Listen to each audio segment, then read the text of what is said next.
Apa biasanya portfolio dalam kerajaan?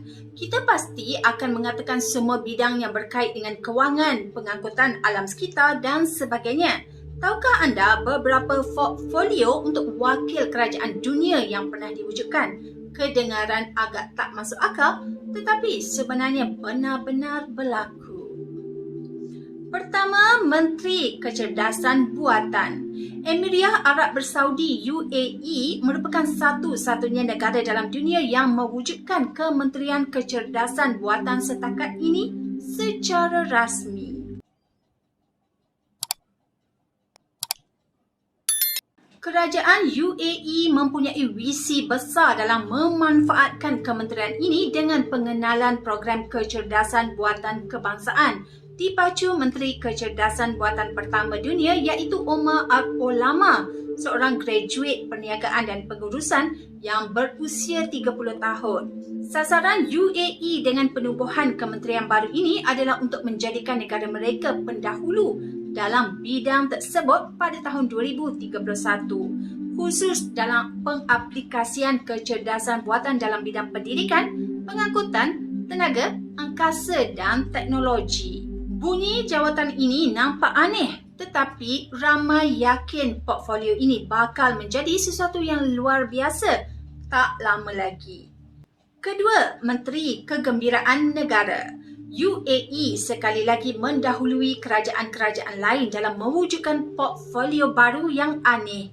Ohau Al-Umi, seorang sarjana dalam bidang ekonomi dan perniagaan, dilantik kerajaan UAE bagi mengepalai Kementerian Kegembiraan dan Kebajikan Negara.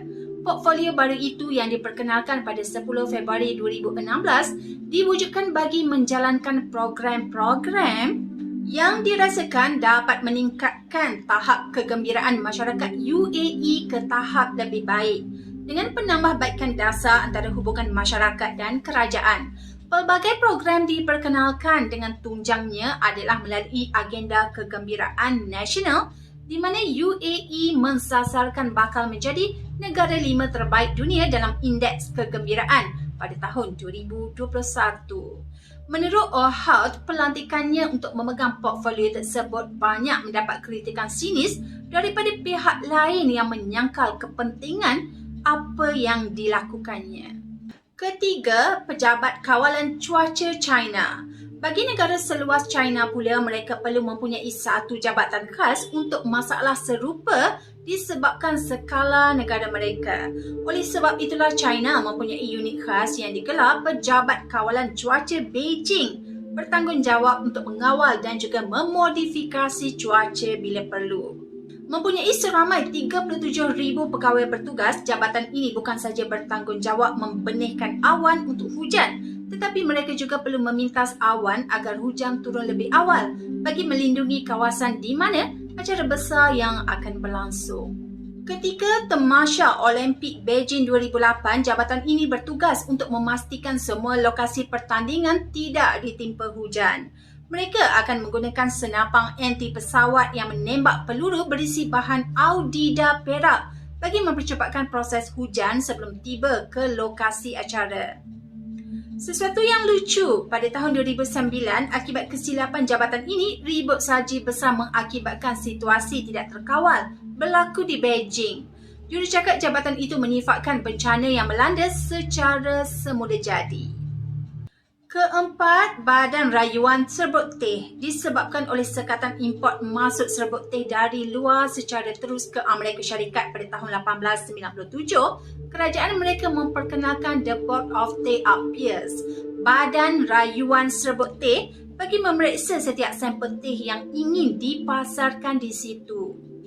Dianggotai oleh 7 orang pakar pemeriksa serbuk teh yang dilantik di bawah Food and Drug Administration. Tugas mereka adalah untuk merasai kesemua sampel teh yang ada bagi memastikan kualiti dan ketulinannya sebelum permit diluluskan.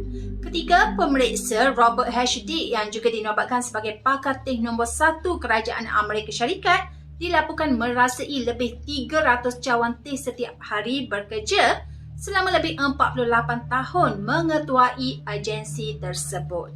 Badan ini kekal beroperasi selama 100 tahun sebelum dibubarkan pada tahun 1996. Dikatakan perbelanjaan setahun operasi badan tersebut menelan belanja sekitar $235,000 yang kerap dikritik lebih baik dibelanjakan ke arah lain.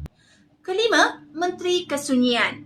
Dalam zaman moden di mana interaksi antara manusia lebih banyak berkisar kepada skrin telefon dan media sosial, kewujudan individu yang menghadapi kemurungan akibat kesunyian merupakan sesuatu yang realiti.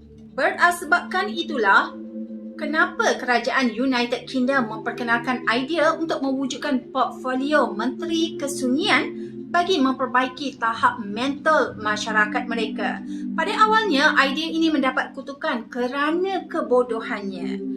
Namun, kajian yang telah dijalankan menunjukkan wujudnya kebimbangan besar setelah lebih 9 juta rakyat Britain atau 14% daripada jumlah populasi dilaporkan hidup dalam suasana sunyi, khususnya warga tua dan golongan kurang upaya. Pada bulan Jun 2017, Tracy Crouch dilantik untuk memegang portfolio tambahan ini sebagai Menteri Sukan Sivil dan Kesunyian, dengan harapan agar masalah pengasingan diri tidak menjadi sesuatu yang lebih serius.